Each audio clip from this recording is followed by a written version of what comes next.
Hola, ¿cómo estás? Me llamo Danny. That's pretty much all the Spanish I know. I should be all set to go to Mexico now. Come with me as I explore Mexico City through tacos, local food spots, random adventures, late night walks, and maybe I'll see BTS at a Lucha Libre show. Yes, that BTS. Could I actually see myself living here someday? Maybe even retire here? I guess we'll find out together. Welcome to the Mexico City Art. You can't come to Mexico City and not eat tacos, right? So the first thing I wanted to try was some authentic tacos. Today's stop, Tacos Ayuk in Mexico City. Since my Spanish is basically non-existent, I put all my faith into my server and let them decide on what I was eating. Damn, these are some good ass tacos. The tacos were packed with flavor, the meat super tender, and the horchata absolutely delicious. The total came out to $8.20, 10 out of 10. Honestly, this is one of the best ways I could have started my Mexico City trip. I grew up on Costco Churros and I thought they were the best. Now I'm in Mexico City, so it's time to try the real thing. Today's stop, Churrilla for Filio. Once again, I let my server decide on what I was getting. I ended up with 3 churros plus a hot chocolate. The churro was crispy on the outside, soft on the inside, and the filling added a whole new layer of flavor. Dipping them in the hot chocolate took it to another level. The total came out to $11.54, 10 out of 10. Now I'm wondering,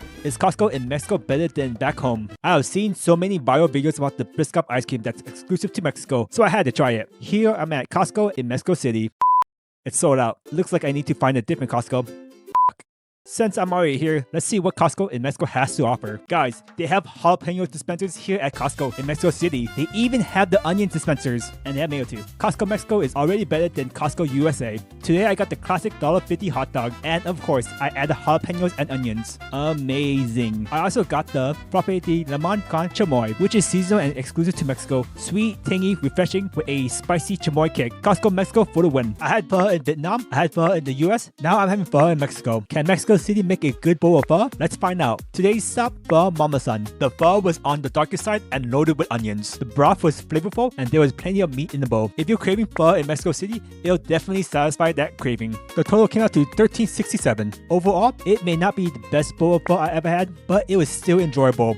7 out of 10. Guys, this is some of the best Japanese food I had in a while, and it's in Mexico City. Today's stop, Kinjo. Today I got the Paquete Numero Uno for only $11.38. The cheese stick was great, not too oily. The salmon roll was delicious. The salmon tasted fresh, and I could actually taste the avocado and rice. Everything was nicely balanced. The drink was refreshing and not too sweet, but the biggest surprise was the fried rice. It looked unassuming, but it was packed with flavor. Honestly, this was the best fried rice I had in a long time. 10 out of 10. I traveled all the way to Mexico City, and instead of tacos, I'm eating Thai food. Today's stop, Thai Town. I ordered pad Thai and mango sticky rice, 2 Thai classics. Let's see Mexico City's take on them. For the pad Thai, they used different vegetables like broccoli and carrots, and you could really taste them. It was a different take on pad Thai than I'm used to, but it was still tasty and enjoyable. The sticky rice was mashed and had a texture similar to corn masa, which made for an interesting take on the Thai classic. The total came out to $17.73, 7 out of 10. Today I'm at KFC in Mexico City, and I'm trying some exclusive items you can only get here. I got the Hot Kuhi Tiras burger and the mango furioso chicken. The burger was crispy but a little dry. I ended up dipping it into the mango furioso sauce, which made it much better. The mango furioso chicken had a nice balance of sweetness and heat. The total came out to $7.09, 9 out of 10. Overall, I'd say these KFC exclusives were worth trying. Remember the viral Biscuit ice cream I was looking for at Costco Mexico? It's sold out. Looks like I need to find a different Costco. So instead, I headed to KFC Mexico to try the exclusive Big Cream Carnalitas ice cream. The vanilla ice cream was nice and creamy. The caramel added a sweet richness, and the Carnalitas brought a cinnamon flavor that tied everything together. Honestly, I imagine this is what the Biscuit ice cream at Costco Mexico would have tasted like. You know about ramen stands, but have you ever seen a pho stand? I'm in Mexico City, and this is the first pho stand I have ever seen outside of Vietnam. Today's stop, Pho Shack. I have had pho from food stands in Vietnam before, and while this wasn't the same experience, there is something familiar about sitting outside with a hot bowl of pho and watching the city go by. The pho was okay, nothing really stood out, but it still hit the spot. The total was $10.88, 7 out of 10. Eating at a pho stand in Mexico City was a fun experience. Have I been sleeping on tortas this whole time? To my knowledge, a torta is basically a Mexican version of a sandwich. Today I'm at the Don Vito. I'm trying my first ever chorizo torta in Mexico City, and I'm washing it down with a horchata. The torta was stuffed with chorizo and packed with flavor. The chorizo was savory, smoky, and spicy, and the cheese was melted and gooey. Every bite was messy in the best way possible, and the horchata just hit the spot. The total was $10.60, 8 out of 10. Put me on game. What's a must-try food in Mexico City? While staying at my Airbnb in Mexico City, I didn't expect my host to invite me to a rooftop lunch. On the menu was a water soup and frijoles. agua de Jamaica, and of course, a shot of tequila. Everything tasted homemade, and the hospitality made the meal even better. To finish the meal, we had a slice of chocolate pecan cheesecake. This wasn't something I planned, but it turned out to be a fond memory from Mexico City. The last time I had Korean fried chicken was in Thailand, and it was amazing. Can Mexico City top it? Today's stop, Oppa. I ordered a side of Korean fried chicken and a beef bulgogi for $17.43. The Korean fried chicken was crispy on the outside and juicy on the inside, and coated in a soy sauce glaze. The beef bulgogi was juicy, flavorful, and nicely seasoned. 9 out of 10. Did Mexico City beat Thailand? Maybe not, but it held its own. After a full day of eating my way through Mexico City, you know I had to save room for dessert. Today's stop, La Queperia Mexicana. I asked my cashier to surprise me, and she started making a crepe right in front of me. And after a few seconds, she added some cream cheese, Nutella, and some fresh strawberries. To finish it off, she added a drizzle of chocolate sauce. The crepe was thin and delicate. Every bite was filled with flavor. The total was $5.23, 10 out of 10. The crepe was delicious, and the service made the experience even better. I visited one of the most important religious sites in the world. Today I'm at Basilica of Our Lady of Guadalupe in Mexico City. Every year, millions of people make the pilgrimage here to see the image of Our Lady of Guadalupe. The basilica is massive, and seeing so many people gather here made the experience feel even more special. I spent some time walking around the grounds, taking in the architecture and the beautiful artwork. Whether you're religious or not, it's worth a visit. Today is a very special day. I'm at the Basilica of Our Lady of Guadalupe in Mexico City. This is the moment I've been waiting for my entire life, because today I am trying Mexican Coke in Mexico for the very first time. Alright, here is the first sip.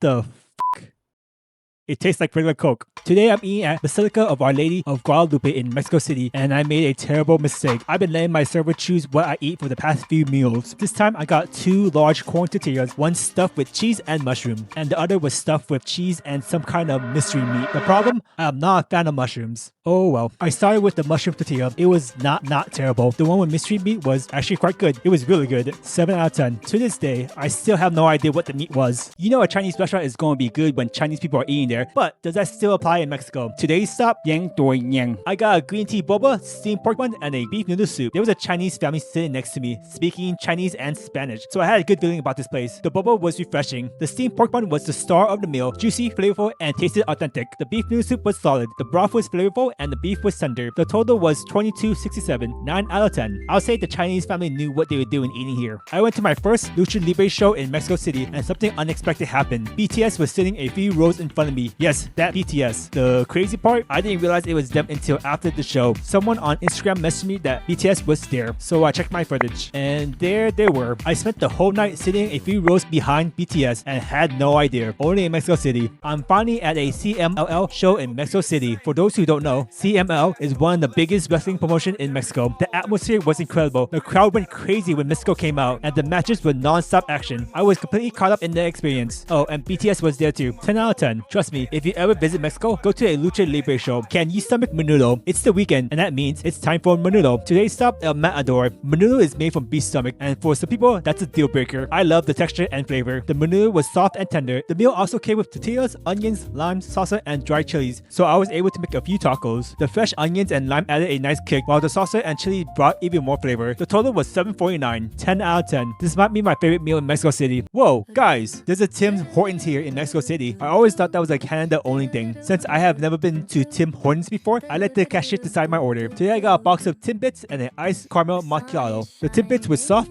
sweet, and easy to snack on. Do they live up to the hype? Yes. As for the macchiato, I'm probably not the best person to judge since I don't drink coffee often, but it tasted pretty decent. The total came out to $9.35, 8 out of 10. Tim Hortons in Mexico City was a decent stop, and now I can finally say that I tried it. People in Mexico, what the hell? Why didn't no one tell me that Chinese takeout in Mexico was so damn good? Today I'm ordering Chinese takeout from China Sing. The Sichuan beef, the noodles, and egg rolls was so good. It was greasy, messy, salty, and probably loaded with MSG, and I loved it. Honestly, if you don't like MSG, you hate flavor. The total came out to $17.92, 10 out of 10. It's definitely not cheap. I noticed most international food in Mexico City costs about the same as it does in the US. Is that normal, or am I just eating at the wrong places? Walking around Mexico City, I noticed a lot of rotisserie chicken shops everywhere, so I decided to try one. Today's stop, Portos El Car Tacubaya. As usual, I let my cashier pick my meal, and for $10.25, I got 2 pieces of of chicken, hot wings, rice, tortillas, chips, and a couple of unexpected hot dogs. The seasoning on the chicken pieces was good, but it was a little dry. The same as the hot wings. Nothing really stood out, and the hot dogs were just hot dogs. 6 out of 10. It wasn't bad, but it didn't quite live up to all the rotisserie chicken hype in my head. Maybe I just picked the wrong spot. I've been watching Will Tennyson hype up the Boston cream donut from Tim Hortons for years. Today, I finally get the chance to try one in Mexico City. The donut was soft, sweet, and chocolatey. For Boston cream donut, there was barely any cream. 6 out of 10. Maybe I just got unlucky. I had ramen in California, I had ramen in Vietnam, I had ramen in Thailand, and now I'm having ramen in Mexico. Can Mexico City make a good bowl of ramen? Let's find out. Today's stop, Sukiya. I ordered a kimchi style of ramen with beef, a side of kimchi, a bowl of rice, and a green tea. The broth was sour and savory, just as you expect from a kimchi style ramen. The beef was thinly sliced, tender, and reminded me of the beef you get at Yoshinoya. The ramen was loaded with onions, which added a nice crunch to every bite. The ramen also came with a soft boiled egg. It had soaked up the kimchi broth, giving it even more flavor. For a fast food restaurant, the noodles were cooked perfectly, nice and chewy, just like how I like it. The green tea was unsweetened, so it had a slightly bitter taste. Overall, the ramen was flavorful, filling, and a great value for the price. The total came out to $12.13, 9 out of 10. So I had ramen in California, Vietnam, Thailand, and now Mexico City. I wonder where my next bowl of ramen will be. One of the most slept on Chinese cuisine is Sichuan food. Maybe it's the numbing spice, maybe it's the bold flavors, but if you ask me, it deserves way more love. Today, I'm seeing if Mexico City can do it right. Let's find out. Today's stop, Sichuan Gourmet. I walked in at 7:20 p.m., not realizing that they closed at 7 p.m. And for some reason, they still served me. So they definitely earned some brownie points for that. People in Mexico, is it normal for a restaurant to close that early? I ordered the mafu tofu, and my server recommended the yakimishi mixo. I had no idea what that was, so I figured why not. The mafu tofu was flavorful and had that classic Sichuan numbing spice. It was oily and greasy, exactly what I was hoping for. The yakimishi mixo turned out to be a Japanese-style fried rice with chicken, beef, shrimp, egg, and chopped veggies. The more you know. And once again, Mexico did it. The fried rice was delicious. Mexico just knows how to make a great fried rice. The total came out to $32.52, 9 out of 10. The Chinese food in Mexico keeps on getting better and better. I can't wait to see what dish surprises me next. Today we're comparing two Shake Shack exclusives you can't get in the US. Today it's a battle between the horchata shake from Mexico versus the pandan shake from Thailand. Let's see who wins. Let's start with Mexico. The horchata shake tastes just like a real horchata. It's creamy with notes of cinnamon and vanilla, and the milkshake texture makes it feel like a richer version of the classic drink. If you're already a horchata fan, you'll probably love this.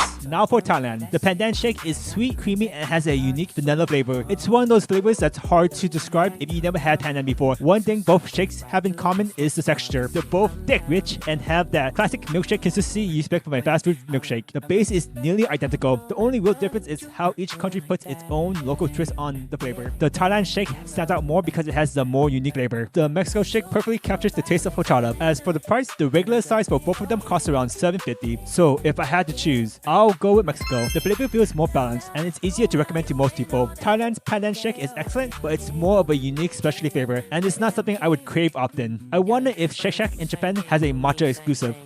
They do. I think I just unlocked a new side quest. McDonald's is one of those places that's almost everywhere, but every country seems to have its own twist on the menu. Today I'm seeing what Mexico brings to the table. The first thing that caught my attention wasn't even the food. Right outside the entrance was a dedicated McDonald's ice cream stand. They also had not one, but two play places. I have never seen a McDonald's setup like that before. Inside, there was a TV showing a soccer match, and the whole place felt way bigger than what I'm used to back home. I was a little disappointed that they didn't have a self-order kiosk. I normally like to take my time and browse all the menu items on the kiosk, so this time around, I didn't really know what to order. I ended up getting the McMexico chicken meal with fries, a medium Coke Zero, and a hot fudge sundae. The McMexico chicken was crispy and familiar. Honestly, it tasted like a normal McDonald's chicken sandwich, just with a different name. The meal also came with packets of jalapeno sauce for the burger. It had a nice kick. The hot fudge sundae was simple but hit the spot. You can't really go wrong with a McDonald's hot fudge sundae. Do you guys normally dip your fries in ice cream? I normally don't, but on this occasion, I felt like doing it. It was pretty good. Food-wise, it felt pretty much the same as any McDonald's I had around the world. The total came out to $11.49, 8 out of 10.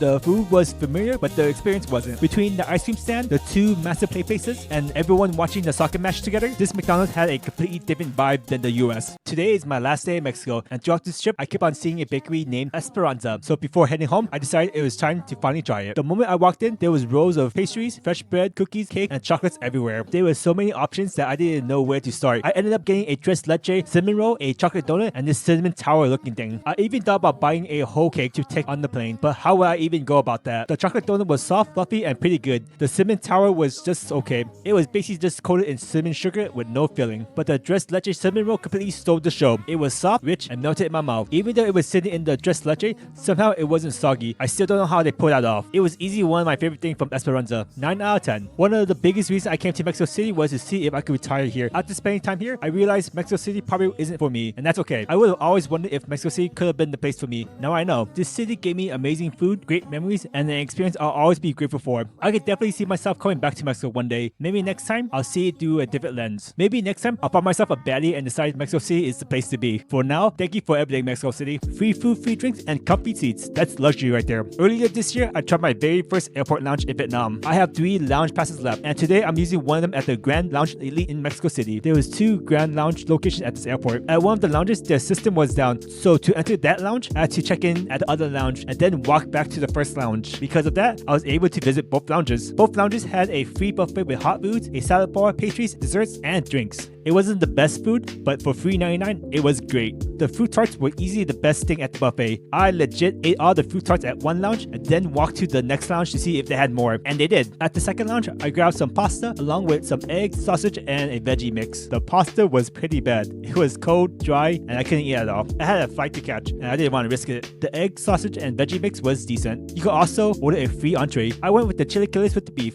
It was salty and very funky from the cheese they used. I have to say it was pretty good. Overall, Vietnam definitely had the better lounge. Mexico wasn't bad, but Vietnam set the bar pretty high. I still got 2 lounge passes left this year. Where should I use them next? With that said, this is my goodbye to Mexico City. It was amazing to visit. Thank you for the memories, and I'll see you later, Mexico.